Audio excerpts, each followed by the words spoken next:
And what we need to understand is that $1.3 trillion is going to be reallocated from Medicaid and SNAP and other programs to support people who are considered the least of these, if we are to use biblical terms, and frankly, just moved over, transferred to the wealthiest Americans among us, the top 20%.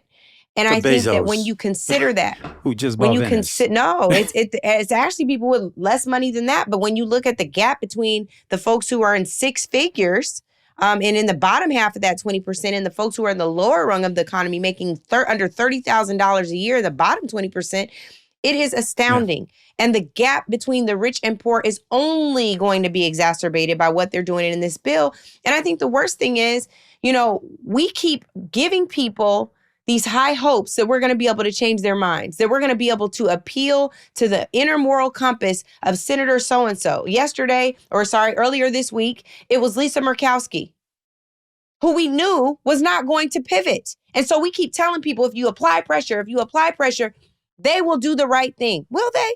Will they? There's a list of 20-something members in the House of Representatives who people have been asked to call. And I'm at the point right now where I am tired of asking people to take all of their good intention, attention, efforts, and put them into a futile fight for people who only care about doing what is right for the people who write them campaign contributions and to appease Nebuchadnezzar, who is Donald Trump. No, they don't care about anybody else. And I would rather us be very clear-eyed about what we do have. So we've spent just as much time on this marathon educating about the harmful impacts of this bill. Do you know how many people in this country don't even know this is happening? Many. And it is the most harmful legislation that will be passed in modern history. Greatest transfer of wealth. So we got to spend just as much. But what does that mean? Like when we use these terms, people don't know what the largest transfer of wealth means. It means they are literally stealing money from programs that will pay doctors so that your kid who has asthma can be seen, even if you are not on Medicaid. Once the accounts are jacked, we had doctors on talking about this. Once they fiddle with those accounts and there's no money at this community health center in Jackson, Mississippi, or wherever, and there's no Medicaid to support that, there's nothing to close that gap, it shuts down. And we have to be honest about that. So instead of all of your efforts being in call your member, which you still should, ask this member of Congress to change their mind, soften their hearts, you still should. Maybe the most vulnerable of the GOP can find some commonality with the most vulnerable Americans. But if you can't, what is the community resource that already exists that we can tell people about? The direct advice for the question would be litigation, because I think we're just at a place where folks are exhausting every available option to them to see the right thing happen. And the truth is that if we had a Congress that was willing to stand up for its own power, for its own position, for its own voice on behalf of the 600,000 plus people each member of Congress represents across this country, we wouldn't have an issue here.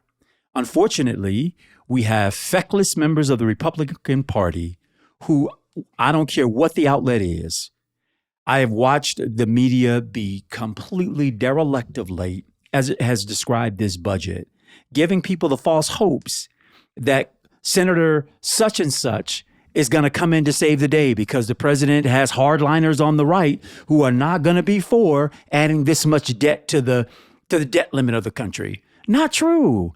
I wish that instead of saying that there were holdout Republicans, that they would say that there are Republicans who consider themselves holdout, but in keeping with the last 10 votes, they have caved every single time. They have held themselves out there as being responsive to the citizens that they represent. They're fully aware that rural hospitals in the states that they represent are going to shutter, impacting all people, right? The majority of this country does not live in highly populated urbanized cities. They don't.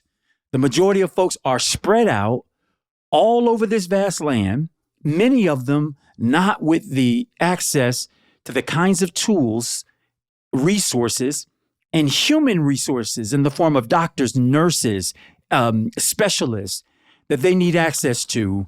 And if you tell them to reach those folks over the internet through telemedicine, you're going to have to go further to inspect whether or not there is a strong enough signal of internet in the communities that they live to get them in touch with a doctor where a seamless conversation can take place.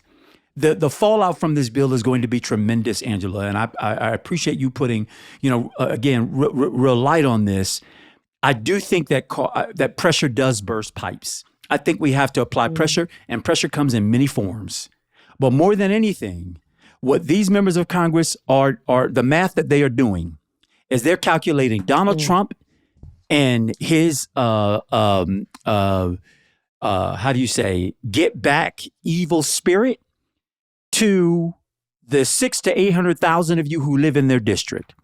And they are choosing the voice of this one man over all 600,000 to 800,000 of you. And he's saying that this voice is much more important to me and my future as an elected official than all of y'all combined who send me to Washington in the first place. That's the math that they're doing.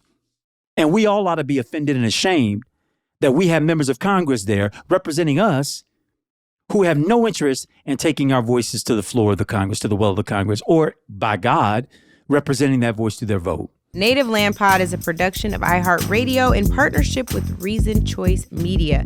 For more podcasts from iHeart Radio, visit the iHeart Radio app, Apple Podcasts, or wherever you listen to your favorite shows.